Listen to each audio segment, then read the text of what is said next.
maximize every opportunity so that you can become legendary. What adjustments can you make right now to make yourself 1% Your better? only goal is to be the best version of you.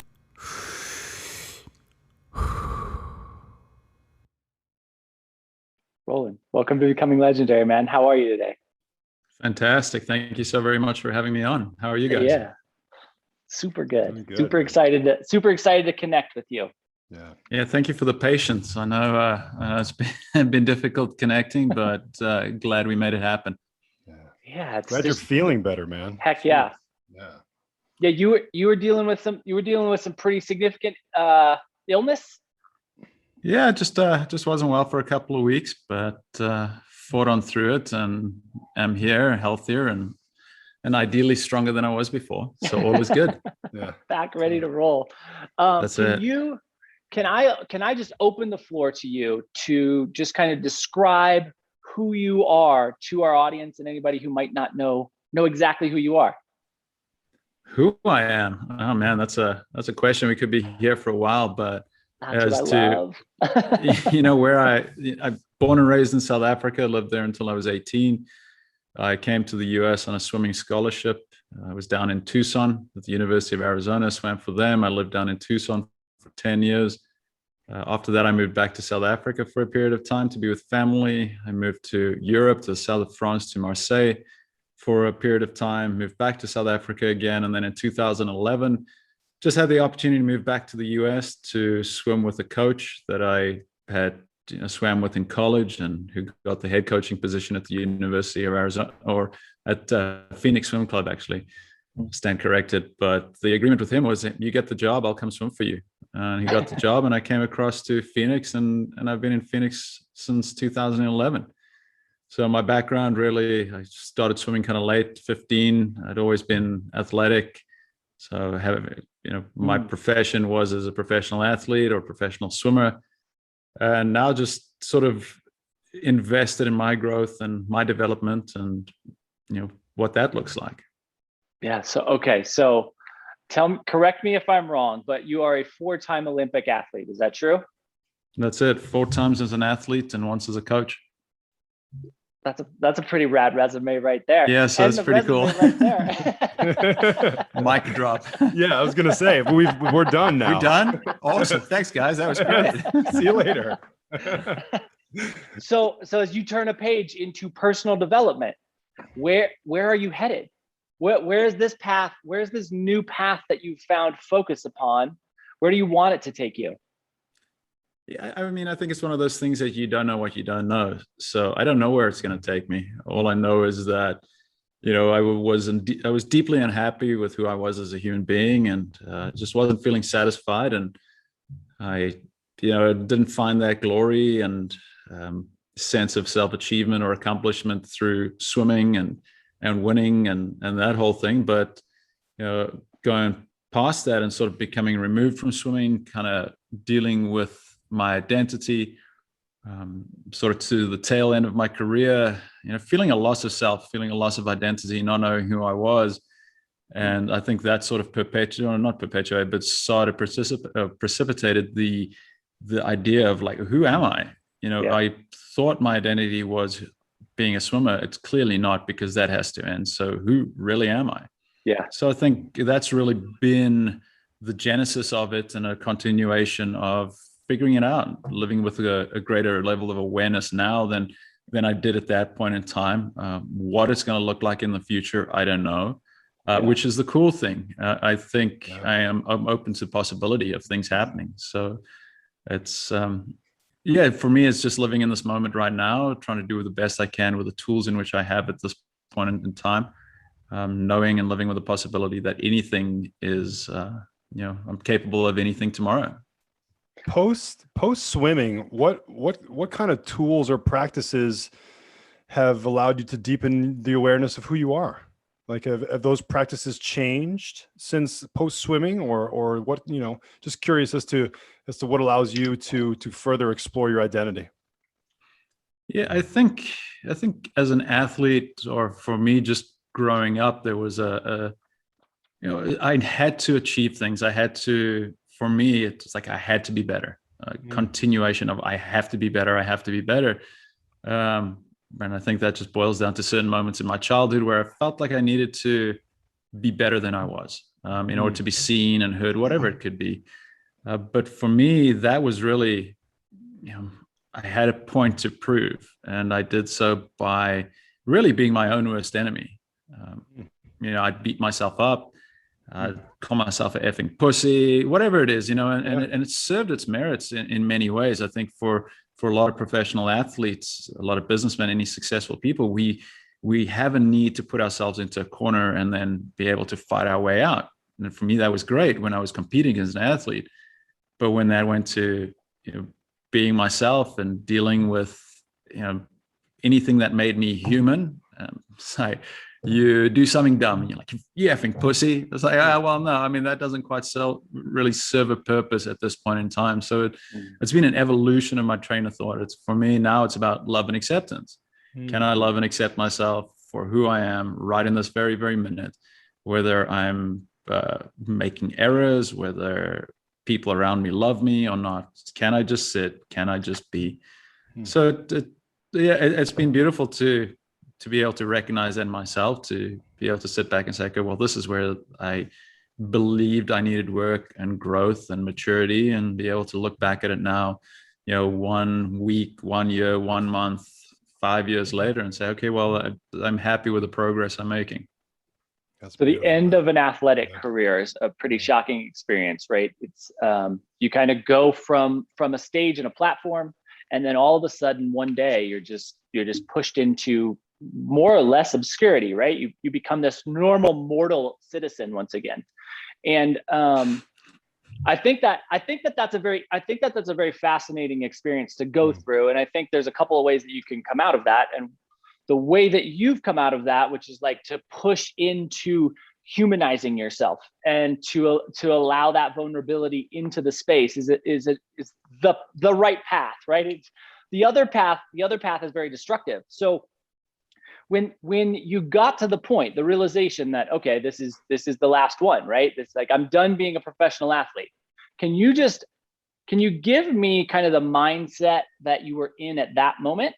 And then what pushed you into this path of, oh yeah, I don't have to be this like super badass, which I think, male species in general is put in a very tough place where we're expected to be like, very stoic and very abrasive is the wrong word, but stoic and powerful. And then at the same time, it's like, hey, also everyone's going to appreciate if you're super vulnerable. So figure that out. Good luck, males. Have fun. Right. So you're saying I'm not a badass anymore? No, I'm saying you're more of a badass. I'm saying that you found the path to badassery, right? Like, I think that once you allow vulnerability into your life, but I think that we fool ourselves, especially at the end of athletic careers, where we like try to puff our chest out, right? And it's like, hey, I need to prove myself now in a different way. And it might be, for me, it was 6 to 8 hours at the gym every day, right? It's like we find ways to puff our chest out after the end of an athletic career. So what pushed you towards this more vulnerable path? Yeah, it wasn't like it was a one day thing, or all of a sudden I realized. I think it really took a while. In 2012, finished 6th at the Olympics. I was really, really happy. 2013 World Championships, had an amazing World Championships. 2015, wasn't great. I switched coaches. I was, but I still had a mindset of more. I have to do more. If I want to be better, I have to do more. And I think that's a mindset a lot of us have and a lot of us struggle with, especially in the sporting fraternity. And 2016 went to the Olympic trials. I missed my first South African team. I finished third in 50 meter freestyle, which would have been my pet event at that time. So I think that sort of started it. It was the first time I'd ever missed a South African team since 1998. Wow. So a significant period of time. Wow. That was difficult to me to comprehend. I think I innately knew and understood that I had been overtrained going into it. But I think that sort of started the idea of like, well, I've missed this. I didn't think I was going to miss it. And now what? Mm. You know, I think there was a level of expectation every time. It's like, well, I'm good enough. I'm going to make the team. I'm good enough. I'm going to make the team. If I go to the major meet and I don't do well, that's fine. At least I was on the team. And then in 2016, I didn't know if I was going to go to the Olympics at all. A friend of mine from Trinidad and Tobago gave me a call and said, hey, he's a similar age to me, and we'd been going through similar things. And a very, very good friend and brother of mine. And he just said, hey, do you want to go as my coach? Because I appreciate the feedback that you're giving me, and you want to have you on the journey. It was amazing for me to go to the Olympics and be there. And, you know, my goal sort of was, okay, well, I'll go to the Olympics and I'll enjoy the experience. I'll enjoy it from a side that I hadn't ever been able to do before, because I'd been so focused and so pedantic and methodical about what I wanted to do and what I wanted to achieve, that I sort of neglected and negated that component of it, that childlike, wonderment of everything. Sure. Yeah, exactly. Yeah. So I went to the Olympics, had an opportunity to really enjoy it, and had a meet in Brazil a couple of weeks after that. Swam. I was okay. It wasn't great, but at that point in time, I decided, I'm going to step away from the sport, and that's sort of really, who am I? Like I want to, I think I put it on my Instagram account. It's like, I won an Olympic gold medal. Now what? Because I think a lot of us live with this idea that when we achieve a certain thing, or if we have a certain amount of money, or if we marry the right partner, or whatever it is, that we're just going to be happy. And I mean, what is there more in an athlete's world, in a lot of people's world, than an Olympic gold medal? So I thought, all of a sudden I'd be rich. I'd be famous. I'd be X, Y, and Z. And, I mean, they were great. And there were certain trappings that were amazing that I enjoyed because of it. But the reality was that I wasn't feeling fulfilled. I wasn't happy. And, and it got to starting to understand. It's like, okay, well, I'd won so many things. Why was I still unhappy? Why wasn't I feeling fulfilled? And I've always been very cerebral. I've always been into philosophy. I studied psychology. So for me, there was always this desire to understand the mind, to understand the body, to understand what makes us so uniquely us. That got me on the train of thought. So, okay, well, if I'm not swimming, which I'm not, like, who am I really? Like, what can I do? Where is my value at? So it was really digging into that in huge amount of depths, and going through huge amounts of despair and depression and struggle of really trying to come to grips with, well, I'm not a swimmer. Swimming is something I did, and I did it really, really well. And I did it for, as long as I could. And I still believe that there, with the right training, with the right eating and recovery methodologies that we have today, that I can still be successful and still swim fast. So is there a desire, of course, to go to another World Championships or a Commonwealth Games and Olympics, to enjoy all of the things that I didn't allow myself to enjoy? Absolutely. I think that'd be a fantastic experience.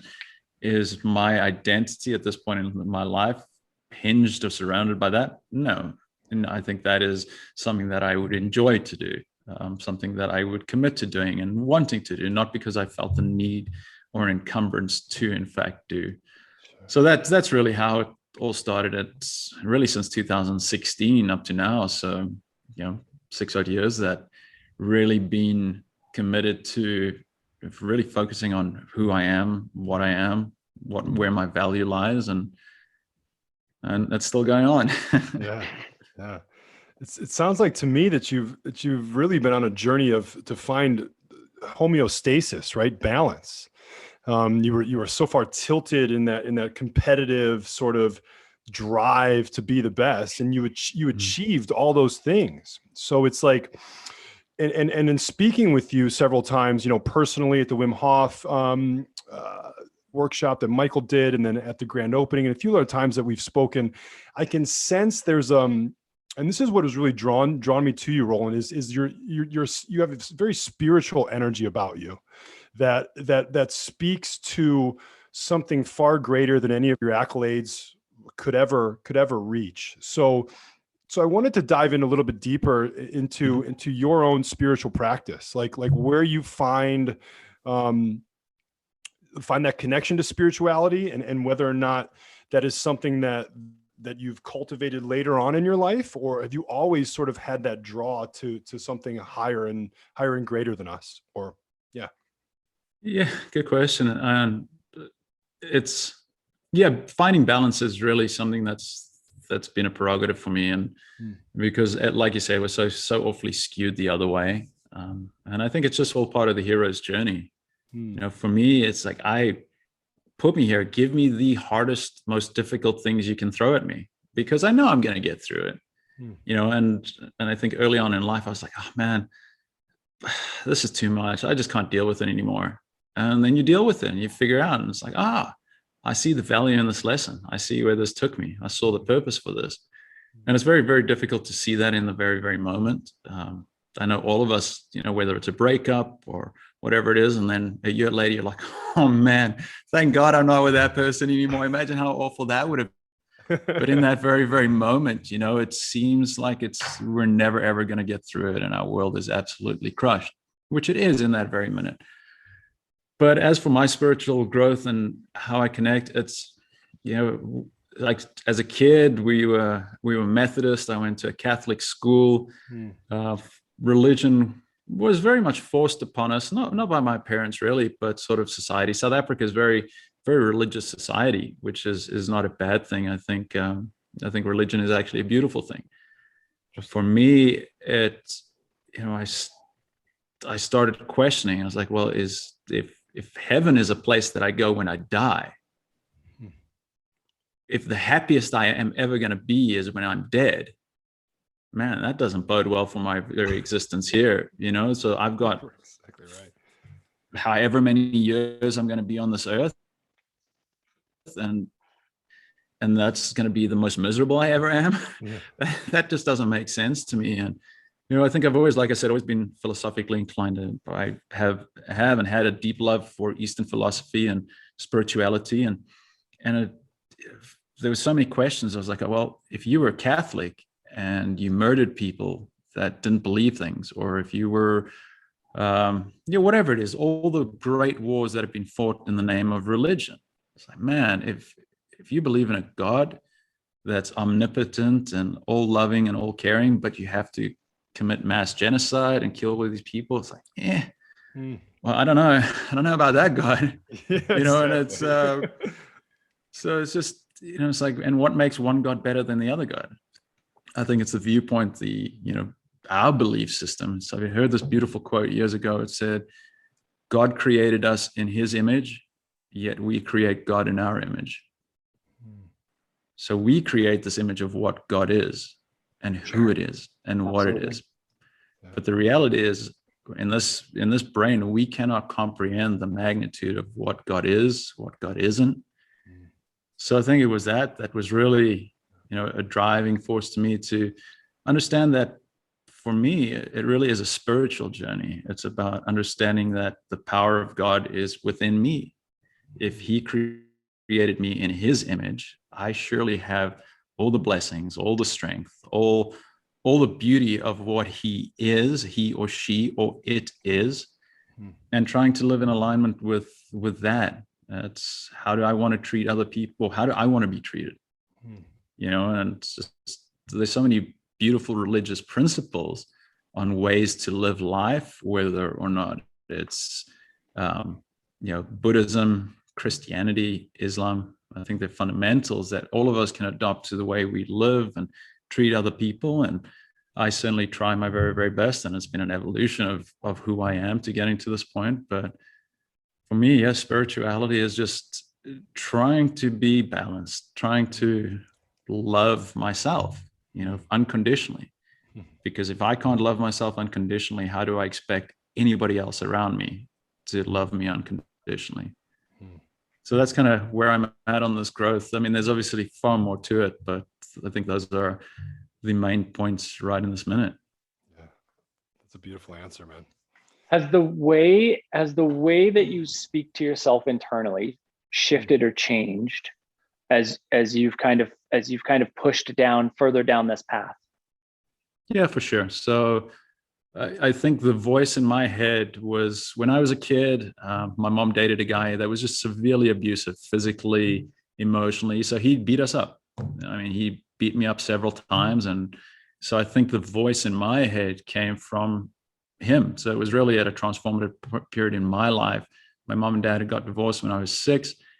And sort of he was the male figure in my life. My dad was still there. My mom and dad were fine, and I'd still see my dad a lot. But he was the most prominent male figure around. And just that constant, you piece of shit, fuck you, you know, and it just, and I found that I didn't recognize it. I didn't recognize that voice and who it was until many, many years later, until, you know, a couple of years ago. Then I was like, man, when I call myself those things, it's like, that's, I mean, you know, that the energy we have towards ourselves is always love.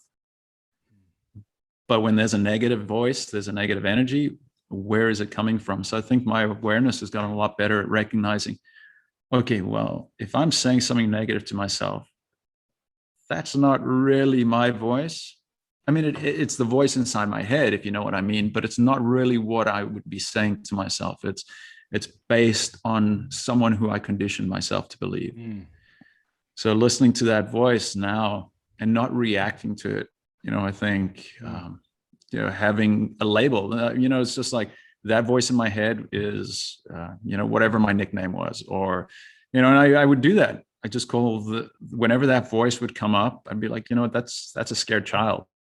That's a kid that, you know, that needs love, reassurance, and acceptance. So it's like, I'm not, and I think the fact that I wasn't even able to give that to myself when that's what I was craving most. Yeah. It just kept on, you know, fuck you, you this, you that, the next thing. And sorry if I'm not allowed to cuss, but. Oh, you're good, man. You're good. Cool. Keep but fucking yeah, I cussing. mean, hey, that's extreme now. But yeah, no, so I think I think the thing that I was craving most, I wasn't able to give myself until lately. So I think a good thing for me in the development that's taken place is now being able to recognize when that voice comes in, and instead of accepting that that's a truth or fact, I can be like, huh, that's interesting. Why would I think that? Why would I feel that? And then being able to be like, okay, you know, it's okay. Well, maybe you didn't do things the way you wanted to do them. Maybe you're not happy with a specific outcome, and that's okay. That's being human. Allow yourself the opportunity to be human. Allow yourself and afford yourself the opportunity to be vulnerable, because that's who we are. You know, there's the masculine and the feminine. It's like, and you know, there'll be periods where you skew one direction or the other, but can I be sympathetic enough and okay enough when when I need to be with myself? And then, of course, like in the world of swimming that I learned is there are times where I need to be focused, that I need to be driven. But if I can be focused and driven from a place of love, from an energy of love, amazing. That's so much more beneficial and so much more positive and assuring than coming from a negative place over and over again. Yeah. If you had to, you probably have not thought about this, but maybe you have. We got into one of my most fascinating conversational pieces, the first person, second person, third person communication within your brain, right? I wonder, so I'm starting to develop this theory that all first person communication in your brain, even if it's negative, it's positive in that it is accepting responsibility, right? So if you are saying inside your head, I screwed up, that is a very different thing than you screwed up, right? So taking that first person, second person, do you think, it sounds like every example you've offered has been either second or third person in the negative spectrum, communicating with yourself. Do you think that all of your negative communication is done in that second or third person, in a you or Roland, or whatever the nickname is, right? Because nicknames also count. I'd say so. I'd be willing to say for sure. Always second. Yeah, I mean, it's always you. Yeah. You piece of this, you that, you need to do better, you this. So the negative for me has largely been second or third. The positive has, always been first. I can do this. I have to do this. I need to do this. So yeah, very interesting. We're Beautiful. getting somewhere on that theory. There's some stuff there. I think it's a fantastic theory, and I think you got something behind it. Yeah. So you mentioned a few times that you were at a place where you didn't know who you were at the end of the swimming. And I also want to get into swimming as meditation. So please don't let me forget that. Do you feel like today that you know who you are, or do you know more of who you are? Yeah, good question. I feel like I know more of who I am. And I think the growth is just going to continue day to day, month to month, year to year. It's like I think the vessel of who I am is here, but with the knowledge is just going to accrue. To think that I'm the person, or in 5 years, I'm going to be this exact same person. Well, I'm not. I'm not going to be the same person in 5 days from now, which is really cool and beautiful. Yeah. You know, I struggled to accept maybe years and years ago. But yeah, I don't know. I don't know.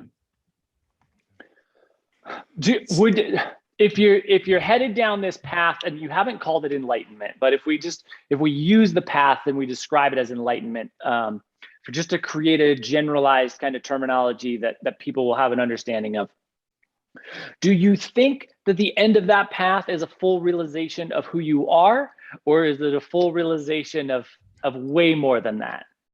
As you spoke about the universal, the creator, right? And we are all individual creators. We can look at our physicality. We started out as little 6 to 8 pound babies, and here we are. We have created this physical body, so we know we are creators. That exists within us. Yeah, I don't know when that moment occurs. I think obviously it's different for all people. I mean, if you look at the theories and behind Jesus and Buddha that are higher for them than most of us, whether, you know, I think it's very, very fortunate if we come to that realization. Then you find people on this earth that pass away and they've never contemplated it. So is that a blessing, or is that a curse to go your entire life without ever considering your humanity and without ever considering enlightenment? And you're just a beer. You just be and you do, and that's cool, because I know people like that just they're impervious to it all. There's not a consideration, and it's like, oh, cool, nope, cool. And then there are, you know, which is beautiful. I mean, it's a beautiful quality to have, you know. It's like somebody just keeps on knocking their head against a brick wall, and it's just like, and they do it with a huge amount of, you know, enjoyment, and you know, just it's just that's just something they do. And then there's us that, you know, are either we're blessed and cursed with the, you know, with wanting to be introspective and understanding ourselves. And I think, you know, we talk about balance. Well, you need a certain amount of people that are just beers and doers, and you need a bunch of people that are thinkers. It's, you know, I don't know when I think it's a journey to enlightenment. I think it's all part of the hero's journey, whether I think there'll be a specific moment in my life that I'm like, all of a sudden everything turns around. I don't know. I think there are moments where in our life, whether we're doing breath work or whatever it might be, that it's like, this makes sense. I think that if there's a knowing, I think we've all had a period in our life or in an experience where there's just a knowing. And I think trying to contextualize it and verbalize it in a brain that can't necessarily comprehend it is is really difficult. So I think, you know, there'll be a period in your life, in each of our lives, hopefully, where it'll just be like, okay, I get it. You know, exactly like you say, that big breath. And I know, you know, from looking at both of your reactions, it's like you've both had those moments in your life. And I think maybe life is just an accumulation of those moments that just continue to reinforce who we are, what we are, why we're here.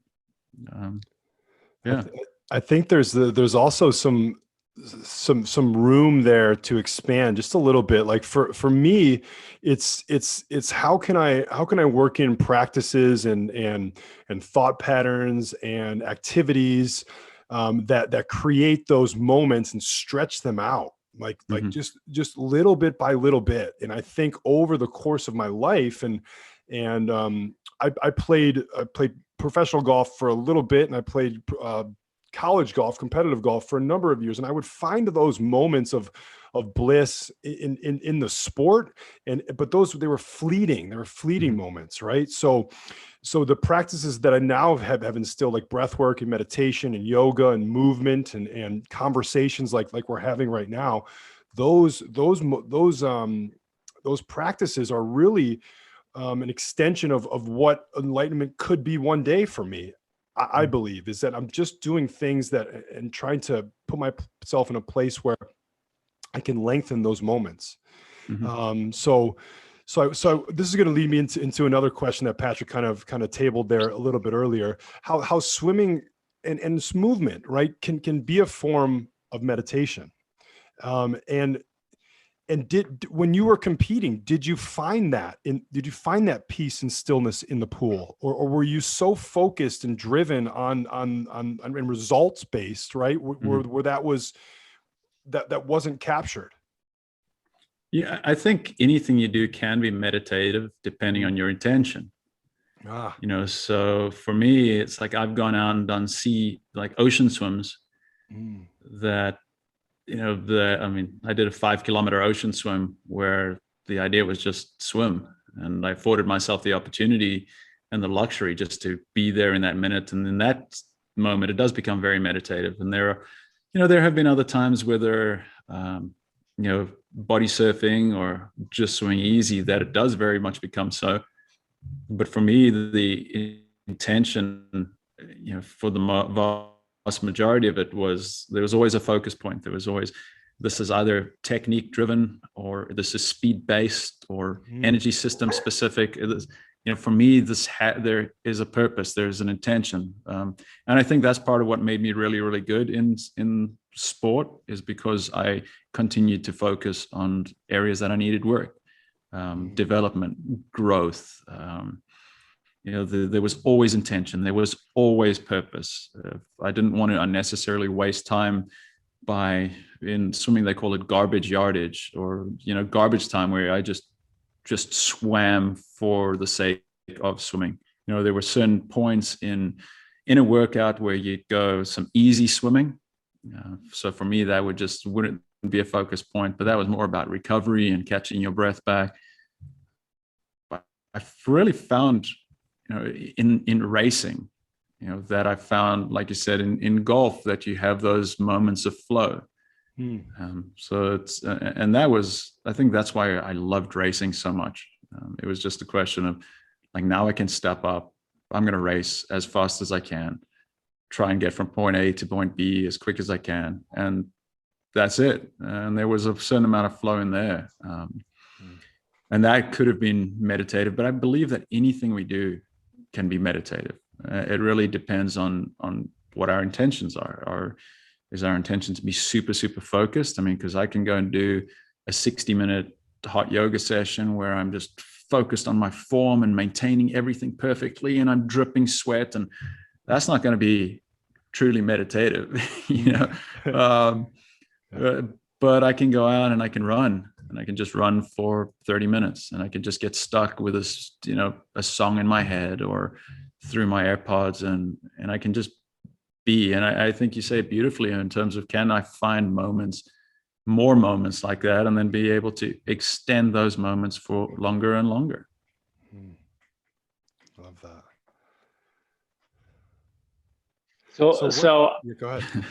I want to touch on a concept for both of you guys to chew on a little bit, okay, which is this this experience of an infinite state. So when I think of those aha moments, for me, they are opportunities to peek behind the curtain, and beyond that curtain, there is this infinite space. and there's this infinite connection, and everything that I would describe in those moments is infinite. And the way we have interpreted Buddhist philosophy in the West is very incremental. And that has really been predominantly the way we think of approaching meditation, is this incremental process, right? This expansion that you guys are talking about, taking a smaller piece and getting bigger and bigger and bigger. What I would challenge you to think about is, how are you going to count to infinity, right? At what point is that leap going to happen? Because if you are incrementally growing, while there is room for expansion, there is also a cap. Because to get to this space of infinity, we need to transcend incremental growth.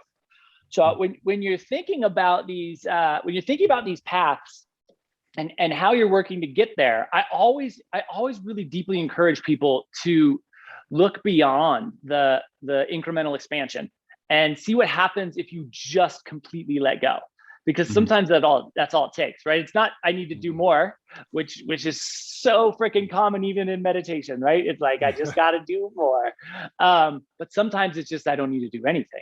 I just need to stop right here and let go, and then boom, and everything is there. And it's an interesting thing. I think that the way we've interpreted Buddhist philosophy is a little misshapen in the West, but it is the predominant way that we are teaching and approaching meditation and enlightenment. So it's a part of what we are doing, and we just have to.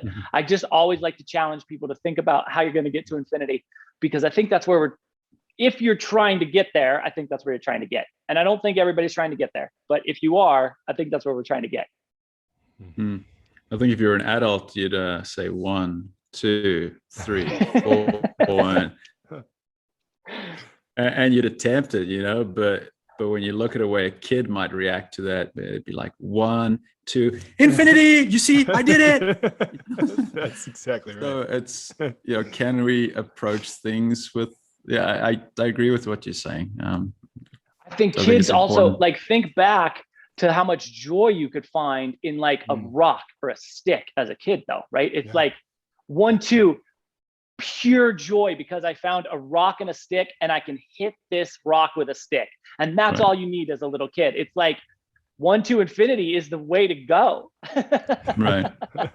Definitely. So, I mean, I think, can we be more childlike in certain ways? Not childish, but it's like I've got one of my close friends, his little son had, they gave him the Spider-Man outfit for his birthday or Christmas or whenever it was, but like he was trying to climb the wall. Yeah. He was literally, and you couldn't tell him that it was impossible because he would try and climb it and he'd try and climb it again and he'd try and sit on the wall, and just like everything was based in possibility without any sort of limitation. And it's just kind of cool because we do lose that. Yeah. Reality sets in, and then we lose our path back to that space, which is, I mean, climbing walls in a Spider-Man outfit is a dream come true. I would love that opportunity right now. Still would. Me too. I know. How do you access your inner child now, Roland? What, because I think that's a really important piece that we're touching on that I want to expand on a little bit. Because the inner child, we can go down a rabbit hole on inner child work, right? But I'm talking about more specifically with the play aspect of it. So how do you ask, because I think that for me, let me speak for myself first. Accessing my inner child allows me those moments of bliss. Like we're talking about the kid, your friend's child with the Spider-Man outfit. It allows me to be Spider-Man for a little while. So is there practices you have that you access your inner child? Yeah, and I mean, I think I've got a Wonder Woman outfit, and I slap that on every night. And heck yeah! Hey now, heck yeah! No, I don't have one of those. No, for me, it's as simple as like I love cartoons. Any Disney, Pixar, any of that, whatever it is. I think when I watch cartoons, it's just, I can just be a kid. I laugh at it. I cry at it. It's just, that affords me the opportunity to just be a kid or be childlike in so many ways. And I just think, for most of my life, I didn't afford myself that opportunity. My dad died when I was 14. So it's like, and I remember somebody saying to me, well, now, you're the man in the house. So I think ever since that point in time, it's like, okay, well, kid's not an option anymore. You got to be a man, so I think having, adapted to other people's beliefs on who I am and what I should do and how I should be and act has been something I've done well for my entire life, and forced me further and further away from who I am authentically, my true nature. So I think it's about reconnecting with that. And I do find it in cartoons. I find it in, being able to laugh with friends. I'm trying to incorporate it in all aspects in my life. I don't want it to be restricted to just one thing, because that to me just plays into the way it used to be. If I'm just, you're only allowed to be childlike when you watch cartoons. You're only allowed to be childlike when you wear a Wonder Woman outfit. It's just like, that's just too limiting. Too limiting. I want to be childlike in everything I do, whether it's driving the car and honking at people and, or just enjoying everything. I think, being able to be like, oh, this is cool. What an experience. Because I met this person probably a month or two ago, and he just had this childlike innocence about him. It was like, if you think about Will Ferrell from the movie Elf, that was him. It's just like, everything's amazing and everything is cool. And it's like, how can I incorporate more moments of that into my life? Yeah, shoot. That's a good thing, to incorporate more moments of your life. I mean, there's something so endearing about that character in Elf, right? That character is that movie. That I don't remember anything about that movie, but I know everything that you love about that character. Yeah, absolutely. Whew. That is, that's a good one. I think we identify with that person. We see it. It's like, I think part of us envy it. It's like, it's just, you recognize it right away. Yeah, 100%. And I think that's part of why people love it. What draws each of us, exactly like you say, it's like, that's really the part you remember, because that's the part you really connect with. Yeah. It's that Yeah. side of you. It's like a mirror, you know, it's the side of you that you want to access. Exactly right. 100%.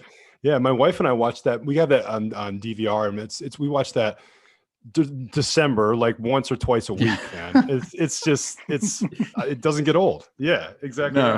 No, it doesn't.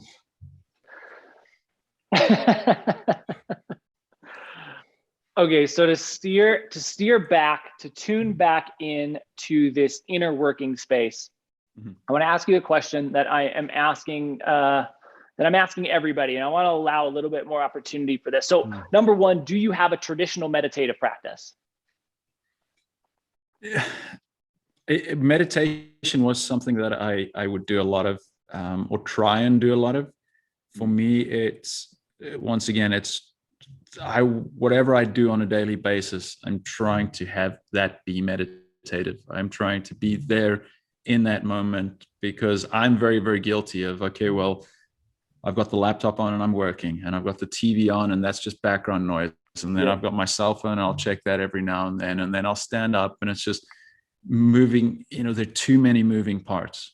It's for me at least. And I feel like that's my tendency. So like, I want to be better about incorporating every single aspect of my life into being meditative. It's just like being a kid. I don't want just 1 minute to be there, because then I can just be like, okay, well, I'm just going to dedicate these 10 minutes and I'm just going to sit there for, okay, cool, I'm done. And whereas trying to force myself into, okay, well, when I drive, just drive, focus on what you're doing. Not only is that good for everybody else, but I mean, it's good for you.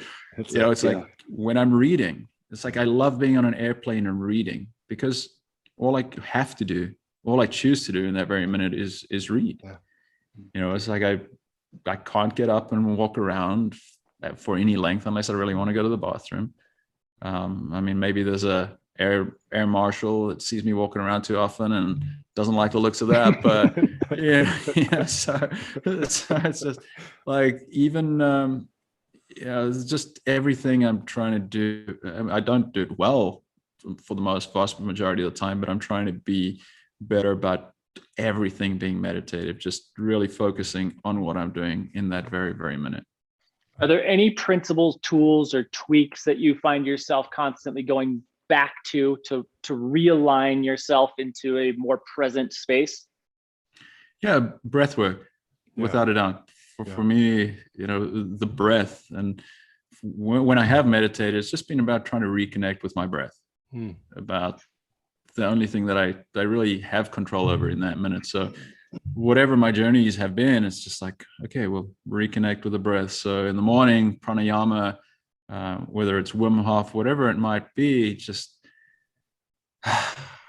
breathing, whether I'm stressed out, happy, whatever it is, it's just about what I've found really to be the most beneficial and influential for me is, paying notice to, am I holding my breath? Am I breathing excessively? What am I doing? It's like, okay,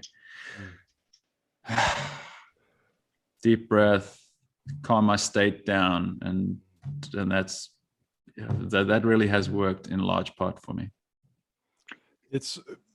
There's a couple things I want to touch on. Ever since that Wim Hof workshop, my meditations have turned into breath work. It's very interesting that you're saying this. So I used to be the person that would set my timer for 20 minutes, close my eyes, have my crystal in my hand, light my incense, one of these, checking the time, when am I done? And that has shifted to the breath being the connection to spirit, being the language of the spirit, if you will. And then after I get done with my Wim Hof breath work there for 10, 15 minutes, I let go of that last breath. And then it's as if the breath is like that gateway to the meditation now for me. And it's all interconnected, but it's interesting that you have some of the same awareness as that. Yeah. I mean, the breath is the first thing we take, which says we're alive, and we exhale and we're no longer alive. So it certainly is a gateway. 100% right. Yeah. It's such an interesting, that reality, right? That the very first thing we'll do is inhale and the very last thing we'll do is exhale, is such a fascinating window into the frailty and the reality of who we are. And so if we utilize, you guys are right in the middle of Wim Hof here. So if we utilize Wim Hof,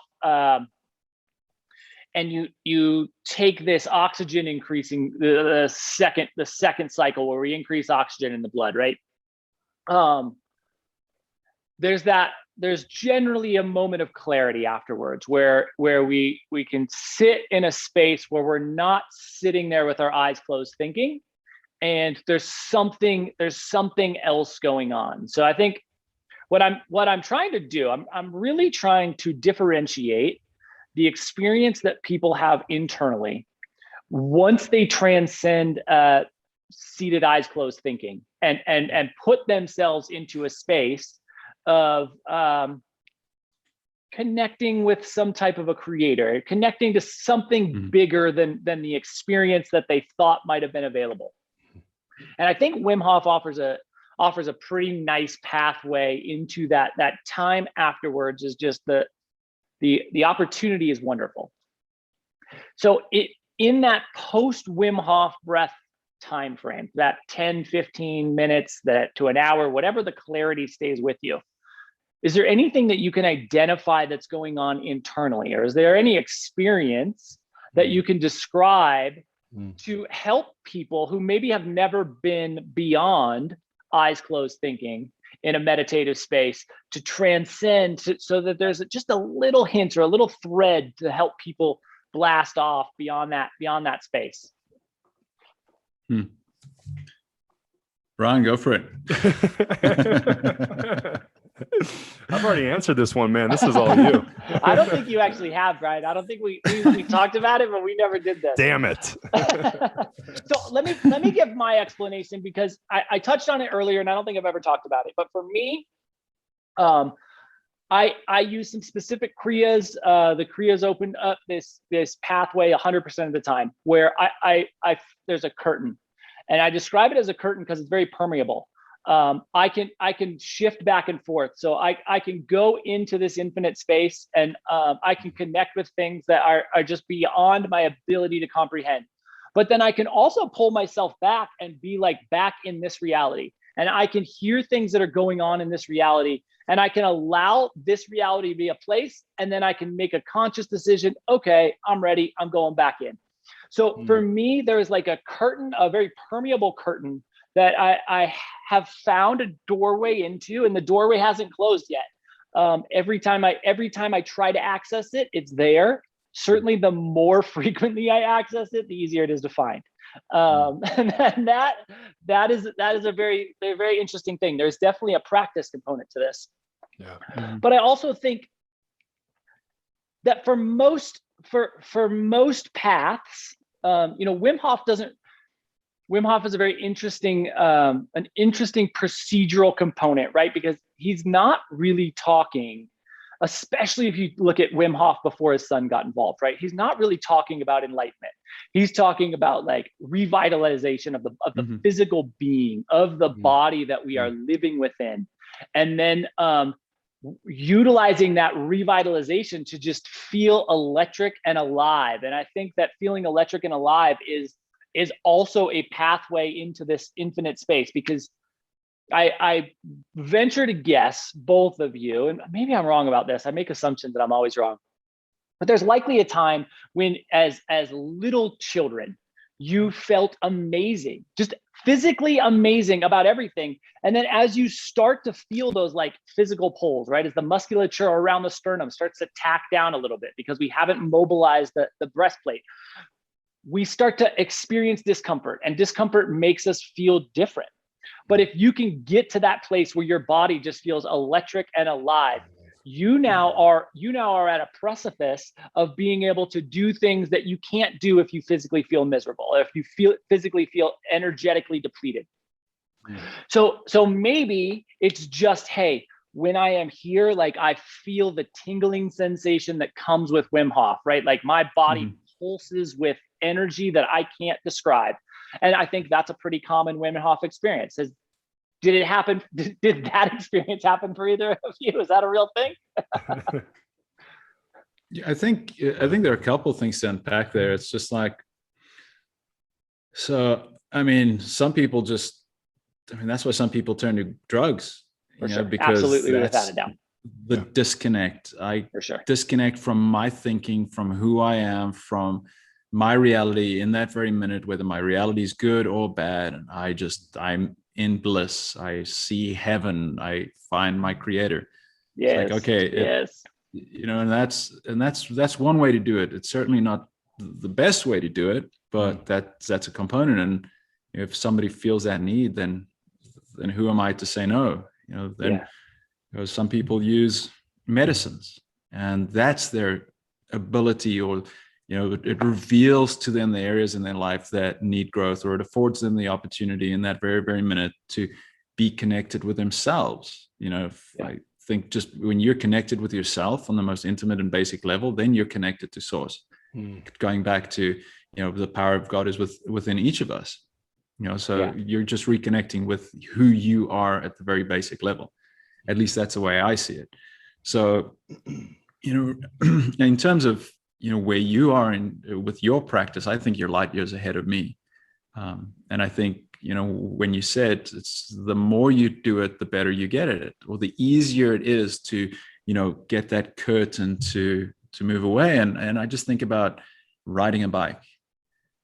Like if you rode a bike for the first time when you're 5 and you fell and you're like, F that, I'm not getting back on that thing. For sure. Dangerous. And then you tried it when you were 9 again, and you fell again. You're like, like that. I'm not getting back on that bike. And then you just, every few years you try it. I mean, are you going to be good at riding a bike? No. Are you going to be great at falling? Yeah, probably. You know, are you going to have a lot of scars? Definitely. Yeah. And I do feel like any practice, whether meditation or not, is like that.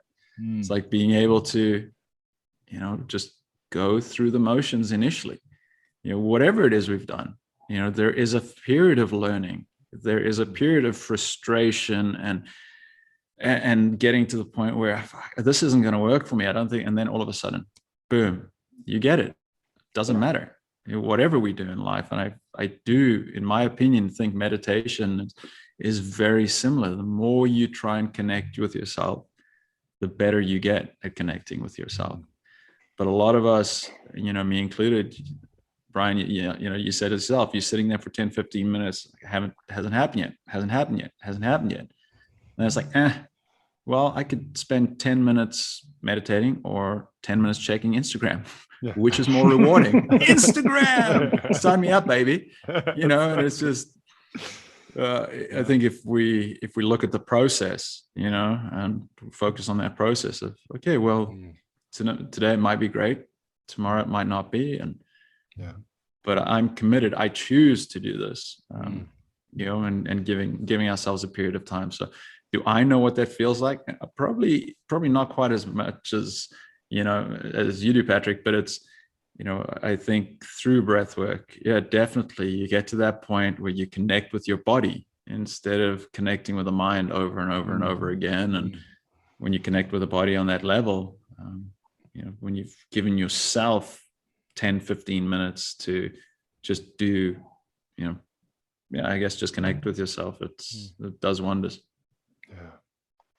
There's a real big piece for me, and some of the deepest meditations that I've been in is the feeling that there's a connection to the body first that I experience, and then then it's almost as if the body goes away, it dissolves away into connection. So connection to my spirit, to God, right? I think that's a good probably analogy for it. And for me, after the Wim Hof breathing is over, there's of course a tingling sensation. There's just I feel high on my own supply, as he coined the phrase, right? As Wim did.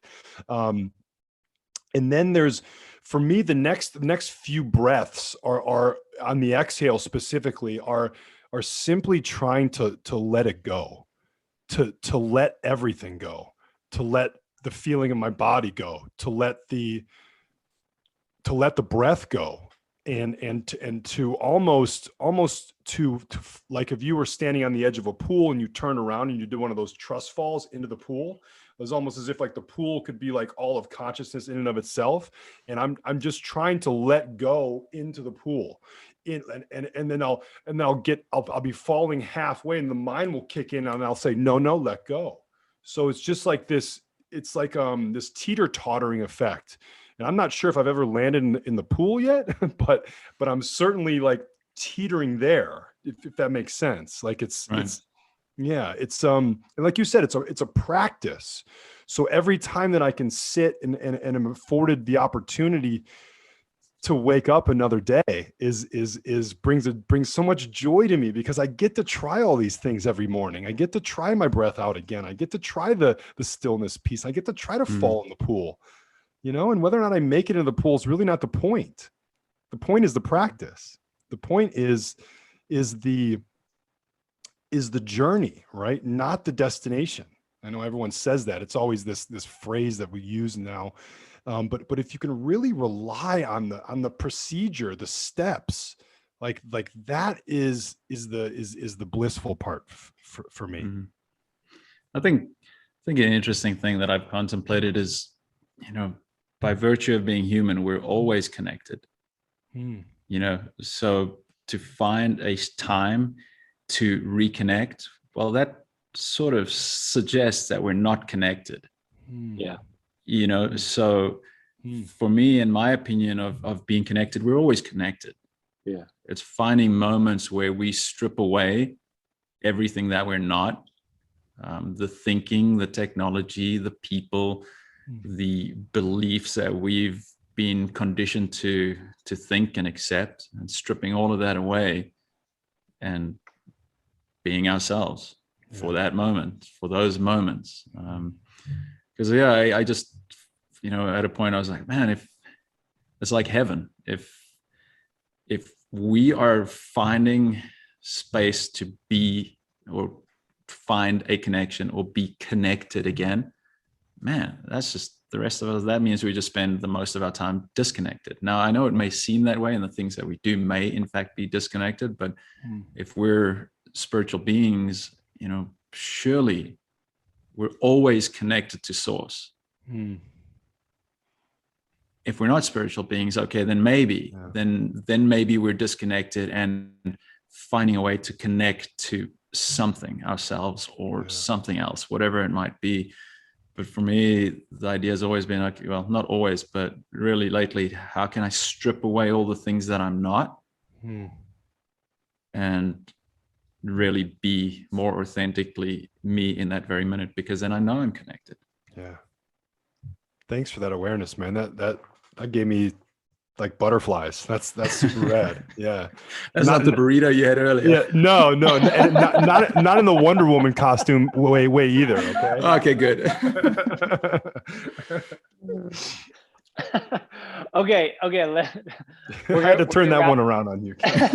No, I'm not gonna. Okay. So here's what I got for you guys. Since we've done so much Wonder Woman talk, and this podcast is going to come out on November 1st, one day after Halloween.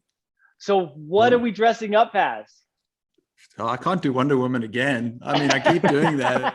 Anything else? Gotta be something else. I mean, Wonder Woman is just like my regular going to bed outfit. I mean, that's a Tuesday. I wonder if you have the crown and everything, man. That's what I'm curious about. I don't make it look as nearly as good as Gal Gadot, though. Yeah, I tell you what. That's for sure.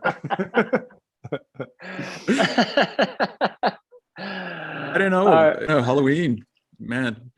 He has a novel idea, just going as ourselves. I mean, that's an outfit. That is, man. Shit. That is. Yeah. something. How interesting. I mean, how many interesting conversations could you have if you showed up and you just said, I am exactly who I am tonight. Like, I am not hiding behind anything. I am just me. Ask me anything you want. I will be me. That'd be powerful. I think a lot of people would see and feel a lot of freedom in that. Yeah. Yeah, absolutely. Absolutely. It wouldn't be as much fun as Wonder Woman. Yeah. I mean, it depends. It depends. It could be way more fun. Yeah. It depends on who you're hanging out with. That's it. Yeah.